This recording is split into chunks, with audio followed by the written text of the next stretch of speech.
Hey mga kamiranda, couple of updates po para for tonight. Napakainit pero syempre ang market medyo mainit din, no? In a sense na medyo malaki yung price action niyan kanina, no? So what have happened? Bakit from 68,000 nagkaroon ng 66,000? Basically, balikan niyo yung so two things, no? Number one, from a technical analysis, balikan nyo po yung live kagabi. Sinabi po natin doon, pwedeng magbubumuo yung consolidation ng triple top, gagawa ng neckline, basag pababa. Eventually nangyari. In flip side, pwede rin naman magkaroon ng breakout pocket, no? So talagang pag consolidation, you need to wait kung saan siya magkakaroon ng leeg. Ano naman ang point number 2, no? Ang point number 2 is meron tayong sentiment ngayon sa market na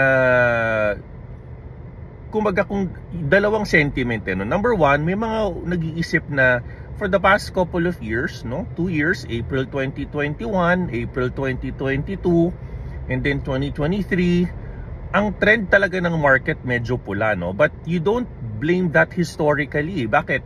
Kasi noong 2021, I was there, China banning, tapos nagbenta daw ng Bitcoin ang Tesla kaya bumagsak, no, from 64,000 down to almost 29. Yung April 2022 naman is about inflation, no? Sobrang taas ng inflation, correlated move sa market.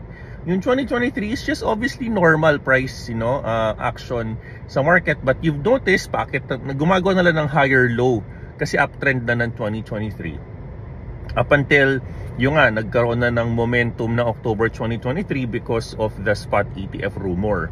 So, previous performance doesn't guarantee to future performance. And then, ano yung second point natin doon na sinasabi? Meron kasing sentiment ngayon ng market na iniisip nila, oy, mag-halving. Baka merong dump, no? So, I would try to lighten up some of my positions abang ako ng dump, sa ilalim ako bibili. Tanong, nagkaroon ba ng less appetite to buy Bitcoin? Hindi. This is going to become a market sentiment up until the next couple of weeks. But again, ako in my own perspective, institutions will just buy your Bitcoin, kamiranda, no? So this, wag kayong maging myopic. Let's not become myopic on this. Let's have the foresight of 1 year, 2 years on Bitcoin because institutions are buying Bitcoin, So natural, normal na magkaroon kayo ng konting dilemma or issues or anxiety kasi mababa yung presyo ng asset. But if you always think of that way, talagang maiiwan ka tulad ng mga 42, naging 45, na naging 42, na naging 48, na naging 45, na naging 54. Pag ganun po yung mindset natin and you don't look the long term, baka hindi pwede ang Bitcoin para sa inyo, kamiranda. So couple of reminders lang for me.